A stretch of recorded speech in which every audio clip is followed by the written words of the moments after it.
Good morning friends. जैसा कि आप लोग जानते हैं हम लोग अपना टॉपिक डिस्कस कर रहे थे एरेज में भी टॉपिक हमारा चल रहा है इंसर्शन में हम दो टॉपिक ऑलरेडी कवर कर चुके हैं, insertion at last and insertion at beginning. ठीक है, अब आज का टॉपिक है हमारा इंसर्शन एट एनी पोजीशन, मतलब हम किसी भी एरे की किसी भी पोजीशन में इनपुट करना चाहते हैं। इसी क्रम में हम फिर से देख सकते हैं कि हमने जो अपना कॉमन प्रोग्राम इस साइड पे बनाया हुआ था हमने अब उसको इधर शिफ्ट कर दिया है, थोड़ा सा देखने में अच्छा लगेगा और कन्वीनियंट भी रहेगा, इस वजह से हमने उसको इधर शिफ्ट कर दिया है। आप इसमें ध्यान दें हमने क्या क्या किया था, डिक्लेरेशन किया था। डिक्लेरेशन में सबसे पहले एरे का डिक्लेरेशन, आई लूप चलाने के लिए, एन वो नंबर जिसको हमें इंसर्ट करना है, काउंट नंबर ऑफ एलिमेंट जितने एरे में पहले से इनपुट कर किए जा चुके हैं, या ये काउंटिंग रखेगा कि एरे में प्रेजेंट टाइम पर कितने एलिमेंट मौजूद हैं। जे वेरिएबल हमने लिया था लास्ट प्रोग्राम में इंसर्शन एट बिगनिंग में, किसके लिए, राइट शिफ्ट करने के लिए। पीओएस यहां पर एक नया वेरिएबल इंट्रोड्यूस हुआ है, POS.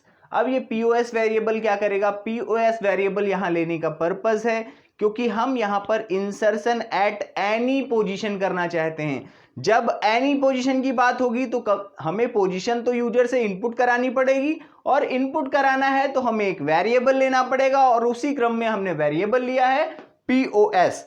CLR SCR screen clear करने के लिए पहले भी लगाते थे, अभी भी लगाया है। उसके बाद हम देखते हैं यहां पर हमने किया how many elements you want to input. ये हमने यूजर से पूछा है कि कितने एलिमेंट वो एरे में पहले इनपुट करना चाहता है। देखिए ये जो काउंटिंग है, ये जो नंबर है, ये जो यूजर इनपुट करेगा वो 10 से ज्यादा नहीं होना चाहिए, क्योंकि यहां पर हम एक स्टैंडर्ड 10 एलिमेंट का लेकर चल रहे हैं। हाँ, अगर हमें ज्यादा एलिमेंट्स के साथ काम करना है तो यहां पर हम 50 100 ये भी ले सकते हैं। उस केस में यहां पर जो भी मतलब एरे का साइज है उससे ये काउंट हमारा ज्यादा नहीं हो सकता है। यहां पर साइज है हमारा 10, इस वजह से यहां पर 10 से ज्यादा इनपुट नहीं करना है। अगर आप गड़बड़ इनपुट करेंगे तो प्रोग्राम सही से रिस्पॉन्स नहीं करेगा।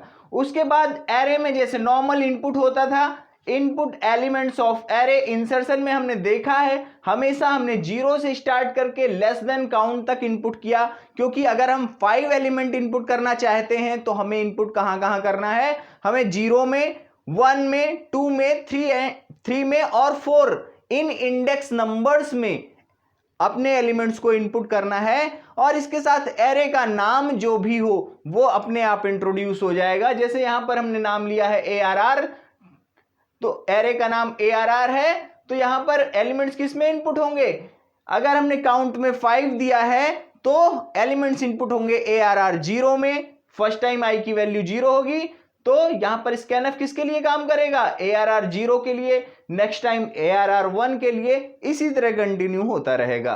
ठीक है, ये चीजें हम पहले भी डिस्कस कर चुके हैं। उसके बाद सबसे इंपॉर्टेंट है वो नंबर जिसको हम इंसर्ट करना चाहते हैं। तो यहां पर हमने इसकी व्यवस्था की, इनपुट नंबर टू इंसर्ट। ये हमने एक मैसेज दिया, प्रिंटफ की हेल्प से मैसेज देते हैं, प्रिंटफ की हेल्प से इनपुट कभी नहीं होता है, इनपुट स्कैनफ से ही हमने किया है। यहां पर तो हमने लगाया %d m%n, हमने जैसे पहले बताया था n वो नंबर है जिसे हमें एरे में इंसर्ट करना है, इस वजह से हमने n को यहां पर इनपुट करा लिया। फिर इसी क्रम में हमने input position to insert number, हमने एक वेरिएबल लिया था पीओएस, किस लिए लिया था, यूजर से पोजीशन इनपुट कराने के लिए।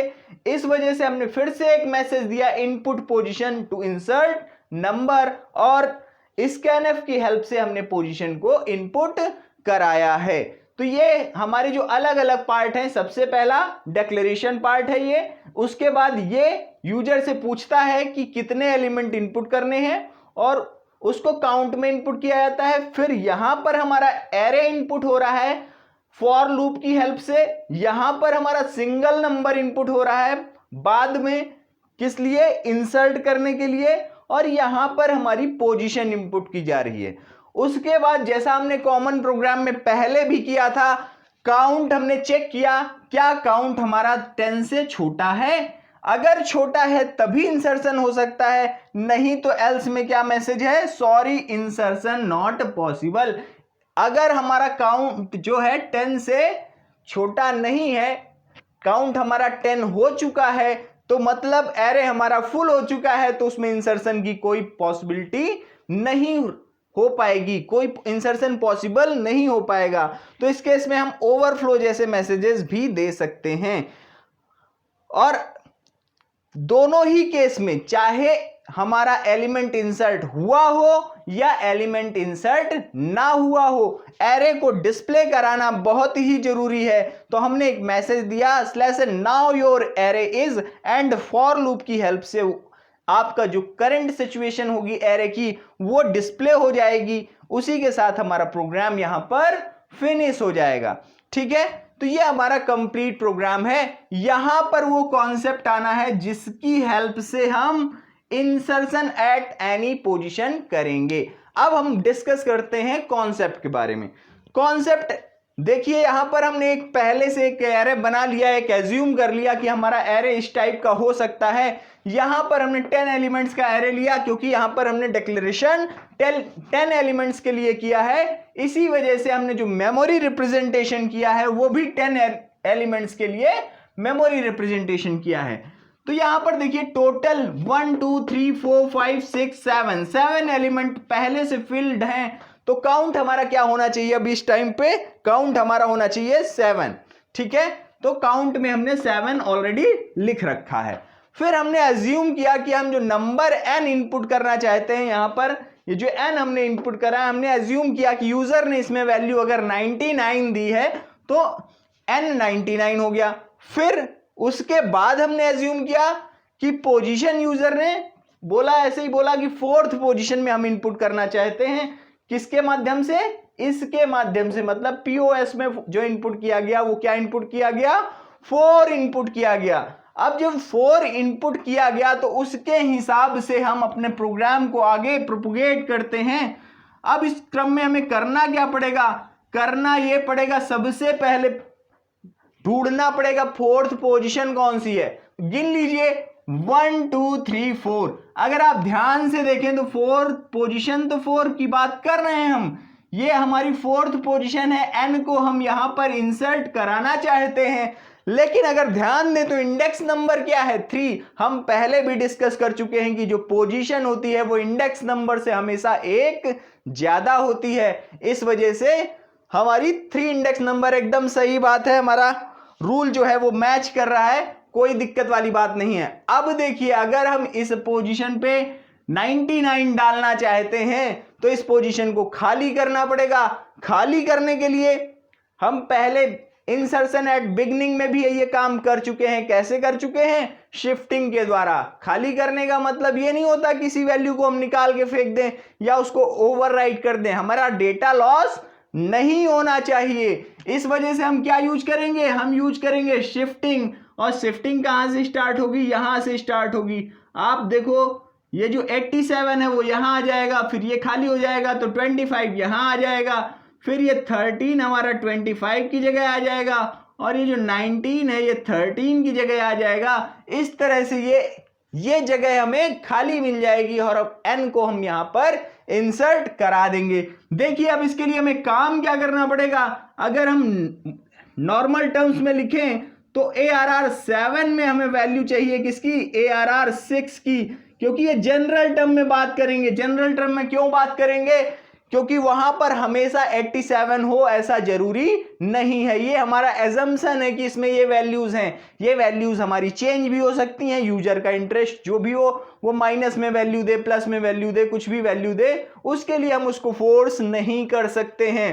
ठीक है, इसी क्रम में हमने क्या कहा? तो हम किस पे बात करेंगे? जनरल टर्म्स में बात करेंगे। तो फिर से वही चीज, ARR 6 में वैल्यू आ रही है ARR 5 की, और ARR 5 में वैल्यू आ रही है ARR 4 की, और इसी तरह ARR 4 में वैल्यू आ रही है किसकी? ARR 3 की। ध्यान दीजिए, ऐसा ही हो रहा है या नहीं हो रहा है, ये आप यहां से फिर से देख सकते हो, एक बार चेक कर सकते हो। ठीक है, देखो 7 में 6 की वैल्यू आ रही है, 7 में 6 की वैल्यू आ रही है, 6 इंडेक्स नंबर में इंडेक्स नंबर 5 की वैल्यू आ रही है, 6 में 5 की वैल्यू आ रही है। तो आप चेक कर सकते हो, आप कोई प्रॉब्लम हो तो कमेंट कर सकते हो। ठीक है, तो यहां पर आप देखिए, यहां पर ऐसा काम हुआ। अब देखिए, क्या हमेशा ये 7 से 4 तक ही रहेगा? नहीं, एकदम नहीं रहेगा। अगर यही काउंट हमारा 8 होता, यहां पर एक नंबर और होता, तो हम इसको भी इधर शिफ्ट कर रहे होते और उसको हम सबसे पहले लिखते। मतलब ये साफ हो गया कि जो 7 आया है ये कहां से आया है, ये किसी ना किसी तरह काउंट पे डिपेंडेंट है। और अगर हम ध्यान से देखें तो इसकी वैल्यू एकदम काउंट के बराबर है, काउंट के बराबर है, उसको तुरंत हमने काउंट से कनेक्ट कर लिया। अब ये देखिए, ये क्या हमेशा 4 तक ही जाएगा? फिर इसमें विचार करते हैं, यहां पर अगर हम पोजीशन 3 देते तो हमें नंबर कहां रखना होता? हमें नंबर यहां रखना होता। उस केस में एक स्टेटमेंट और जुड़ता, ARR3 इक्वल टू ARR2। मतलब ये डिपेंड कर रहा है किस पे? पोजीशन पे डिपेंड कर रहा है, पोजीशन पे डिपेंड कर रहा है। देखिए, क्या इसकी वैल्यू पोजीशन के इक्विवेलेंट है? एकदम बराबर है। पोजीशन हमारा 4 है और ये लास्ट इंडेक्स नंबर जो हमने यूज किया है ये भी 4 है। मतलब स्टार्टिंग भी पता चल गई और एंडिंग भी पता चल गई। और उल्टे क्रम में करना है, क्यों? अगर इधर से करेंगे तो अगर हम पहले 19 को 13 की जगह शिफ्ट कर देंगे तो 13 ओवरराइट हो जाएगा। इसलिए हमें शिफ्टिंग किधर से करनी है? लास्ट से ही करनी है। तो ये कैसे संभव हो पाएगा? ये हमारा हो पाएगा राइट शिफ्ट की हेल्प से। राइट शिफ्ट हमने पहले भी देखा था, पिछली बार हमने एक जे से लूप चलाया था राइट शिफ्ट के लिए। हम उसी जे वाले लूप को फिर से रिकॉल करते हैं, फिर से याद करते हैं अपना, और उसी को हम यूज करके देखेंगे। ठीक है, तो हमारा लूप कहां से स्टार्ट हुआ था पिछली बार? अब यहां पर कहां से स्टार्ट होना है ये ध्यान देते हैं, तो काउंट से स्टार्ट होना है। पिछली बार भी काउंट से स्टार्ट हुआ था। अगर आपको याद हो तो, ना याद हो तो आप चेक जरूर करना। इसी तरह से आप जब रीचेक करते रहते हो बार बार तो आपको चीजें याद हो जाती हैं। और ये कहां तक जा रहा है? POS तक जा रहा है। जबकि पिछली बार कहां तक गया था? 1 तक गया था। लेकिन यहां पर इस बार हमारा काम POS तक में चल जाएगा, इसलिए हमने इसको POS तक किया, पोजीशन तक किया। और जे क्या हुआ था हमारा? माइनस माइनस हुआ था। ये हमें याद रखने वाली चीज भी है और हम यहां देख भी सकते हैं 7 6 5 रेगुलर 1 1 का डिक्रीमेंट है। कैसे पॉसिबल है? जे माइनस माइनस कर देंगे, पॉसिबल है बड़े आराम से। करना क्या है? करना ये है कि ARR जे में हमें वैल्यू डालनी है। किसकी? ARR जे -1 की। आप ध्यान दो, हमेशा क्या है, ये राइट हैंड साइड वाले index number left hand side वाले इंडेक्स नंबर से 1 लेस है, तो इसीलिए हमने उसमें -1 कर दिया, हमारा काम चल जाएगा। तो इस पोर्शन से क्या हो रहा है? ये पोर्शन हमारा राइट शिफ्ट के लिए जिम्मेदार है। ये पोर्शन हमारा क्या करा रहा है? राइट शिफ्टिंग हो रही है इसकी मदद से। इस इतने पोर्शन की वजह से ये जो लूप है हमारा फॉर का, ये राइट शिफ्ट के लिए जिम्मेदार है। राइट शिफ्ट इसके हेल्प से बड़े आसानी से हो गया हमारा। अब हमारा ये जगह खाली हो गई। जब ये जगह खाली हो गई तो हमें इसमें नंबर डालना है। कैसे डालेंगे? ARR इंडेक्स नंबर कैसे मिलता है? पोजीशन -1 से मिलता है। ये हम लोग पहले ही डिस्कस कर चुके हैं कि इंडेक्स नंबर जो होता है वो पोजीशन से हमेशा 1 लेस होता है। तो तुरंत हमें इंडेक्स नंबर मिला और हमने वहां पर नंबर इंसर्ट कर दिया। जैसे ही नंबर हमने इंसर्ट किया वैसे ही हमारी काउंटिंग जो है वो इफेक्टेड हो जाएगी। मतलब जो काउंट हमारा 7 था, नंबर अब हमारे कितने हो जाएंगे? 8 हो जाएंगे, क्योंकि एक नंबर हमने और डाल दिया ना। जब एक नंबर हमने और इंसर्ट कर दिया तो टोटल नंबर्स हमारे पास हो गए 8। तो वो कैसे पॉसिबल है? हम इसी काउंट में जो भी वैल्यू हो, भाई जरूरी थोड़ी ना कि हर बार हमारे पास 7 ही नंबर हो, तो जो भी वैल्यू होगी उसमें हमने प्लस प्लस करा दिया, तो ये हमारा इंसर्शन का काम हो गया। इस इतने पोर्शन से हमारा इंसर्शन हो रहा है, ये पोर्शन हमारा इंसर्शन कर रहा है। इस तरह से हमारा पूरा प्रोग्राम, भाई यही बीच का इंसर्शन का काम बाकी था वो हमने कंप्लीट कर दिया। बाकी इनपुट हम कर ही चुके थे, आउटपुट हम कर ही चुके थे, प्रोसेसिंग पार्ट हमारा बाकी था वो हमने कंप्लीट कर दिया। इसी के साथ इंसर्शन एट एनी पोजीशन हमारा प्रोग्राम कंप्लीट होता है और ये क्लास हमारी समाप्त होती है। लास्ट में हम आपसे कहना चाहेंगे सभी लोग चैनल को सब्सक्राइब जरूर करें, यूट्यूब की हेल्प से ही देखा करें और बेल आइकन को प्रेस करना ना भूलें ताकि आपको समय समय पर नोटिफिकेशन मिलते रहें। धन्यवाद।